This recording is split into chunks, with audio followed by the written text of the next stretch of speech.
বন্ধুরা, ফাল্গুনির রান্নাঘরে আপনাদের সবাইকে স্বাগত। আবারও চলে এলাম আপনাদের কাছে অন্য এক রেসিপি নিয়ে।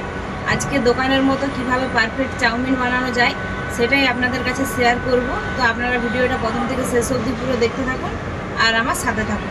উনুনটা আমি ধরিয়েই দিয়েছি, কড়াইটা বসিয়ে দেবো উনুনে। এরপর আমি কড়াইয়ের মধ্যে দিয়ে দেবো জল। এখানে আমি চাউমিন নিয়ে নিয়েছি আর জলটাও খুব ভালোভাবে গরম হয়ে গেছে। চাউমিনগুলো আমি এখন জলের মধ্যে দিয়ে দেব।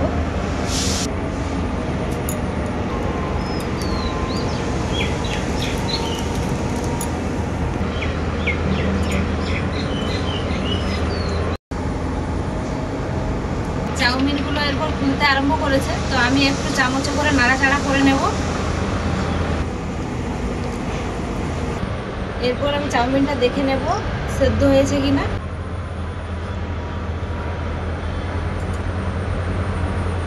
চাউমিনটা কিন্তু খুব ভালো করে সেদ্ধ হয়ে গেছে। এইভাবে একটু হাতে করে টান দিলেই বুঝতে পারবেন যে খুব ভালো করেই সেদ্ধ হয়ে গেছে। এটা যদি ভেঙে যায় তাহলে কিন্তু ভাববেন যে এটা সেদ্ধ হয়নি, আর একটু সেদ্ধ করে নেবেন। এরপর আমি নামিয়ে জল ঝেড়ে নেব।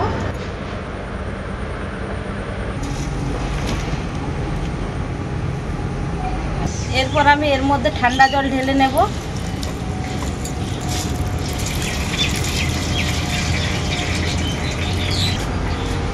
ঠান্ডা জল দিয়ে কিন্তু খুব ভালোভাবে ধুয়ে নেবেন।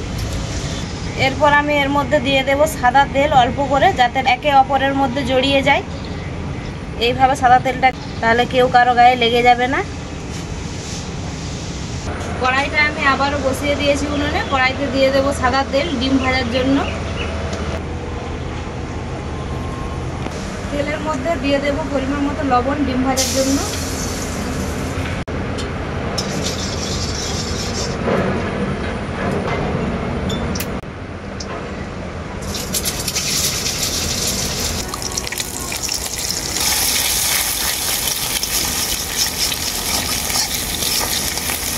আমি চাউমিনের মধ্যে 2টো ডিমই দিচ্ছি, আপনারা চাইলে আরও বেশি ডিমও দিতে পারেন।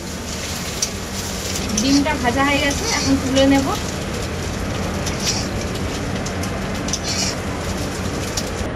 আবারও কড়াইয়ের মধ্যে সবজি ভাজার জন্য দিয়ে দেব সাদা তেল। তেলটা খুব ভালোভাবে গরম হয়ে গেছে। এরপর আমি সবজিগুলো ভেজে নেব। তো কী কী সবজি এখানে নিয়েছি আপনাদের একটু বলে দিচ্ছি। এখানে আছে গাজর, বরবটি, ক্যাপসিকাম, আর আছে বাঁধাকপি, আর এখানে আছে ঝাল কাঁচা লঙ্কা। গাজর, বরবটি আর ক্যাপসিকাম আগে দিয়ে দেব।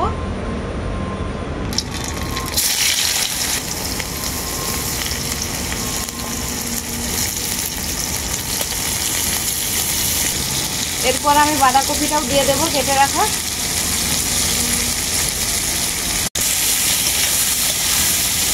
সবজিগুলোকে আমি খুব ভালো করেই ভেজে নেব একসাথে।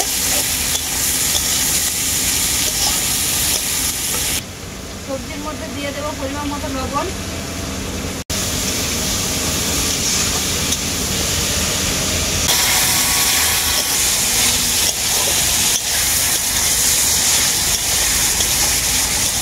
আপনারা চাইলে কিন্তু আরও আপনাদের পছন্দ মতো সবজি দিতে পারেন।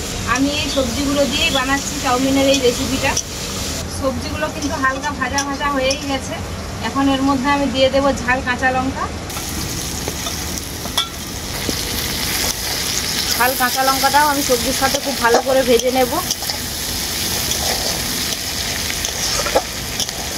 সবজিগুলো আমার সব ভালো করেই ভাজা হয়ে গেছে। এরপর এর মধ্যে আমি দিয়ে দেবো চাউমিন সেদ্ধ করা। তো চাউমিনটা কতটা ঝরঝরে হয়েছে দেখুন, একদম কেউ কারো গায়ে লেগে যাচ্ছে না। তো ঠিক আমি যেভাবে চাউমিনটা সেদ্ধ করলাম আর যেভাবে আমি জল ঝরিয়ে তেল মাখিয়ে রেখেছিলাম, আপনারাও ঠিক এইভাবেই রাখবেন। তাহলে দেখবেন এইরকমই ঝরঝরে হবে, কেউ কারো গায়ে লেগে যাবে না।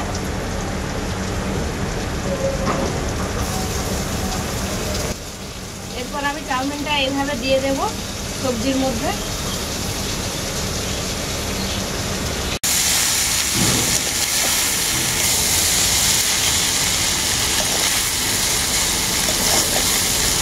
সবজিটাকে আমি খুব ভালো করে একসাথে মিশিয়ে নিয়েছি। এরপর ভেজে রাখা ডিমটাও দিয়ে দেবো এর মধ্যে।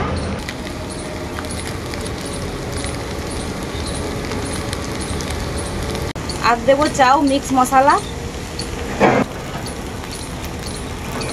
এরপর আমি মশলাটাকে খুব ভালো করে নাড়াচাড়া করে নেব চাউমিনের সাথে।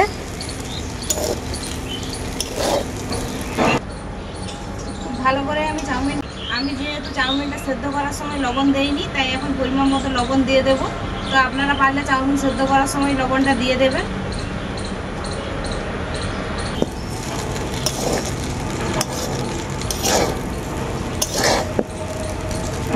চাউ মিক্স মশলা আর লবণ দেওয়ার পর আমি খুব ভালো করে একসাথে নাড়াচাড়া করে নিয়েছি। এখন চাউমিনের এই রেসিপিটা আমার পুরোপুরিভাবেই রেডি, নামিয়ে নেব। চাউমিনটা তো আমার পুরোপুরিভাবেই রেডি। এখন পরিবেশন করার জন্য ওপর থেকে দিয়ে দেবো শসা কুচি আর দেবো পেঁয়াজ কুচি।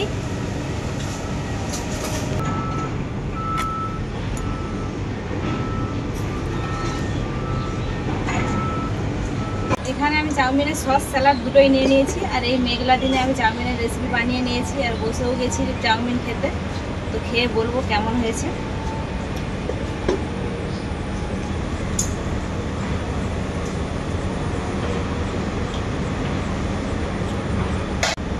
দারুণই হয়েছে বন্ধুরা, একদম পারফেক্ট দোকানেরই মতো। তো আপনারা এভাবে বানিয়ে না খেলে বিশ্বাস করতে পারবেন না যে এতটা টেস্টি হয়েছে। আমার তো হেভি লাগছে খেতে। এই চাউমিনের রেসিপিটা আপনারা দেখলেনই তো, খুবই সহজ, খুব সহজভাবে এটা বানিয়ে নিতে পারবেন। তো এইভাবে চাউমিন বাড়িতেই যদি বানানো যায়, দোকানে যাওয়ার প্রয়োজন পড়বে না। তো এইভাবে বাড়িতে চাউমিন বানিয়ে অবশ্যই খাবেন। তো আমাকে কমেন্ট করে জানাবেন এই চাউমিনের রেসিপিটা কেমন হয়েছে। ভিডিও ভালো লাগলে লাইক শেয়ার সাবস্ক্রাইব অবশ্যই করে দেবেন। প্রত্যেক দিনের মতো আজকেও বলছি, আপনারা ভালো থাকবেন, সুস্থ থাকবেন, নিজেদের খেয়াল রাখবেন। আবার দেখা হবে পরবর্তী ভিডিওতে নতুন কোনো রেসিপি।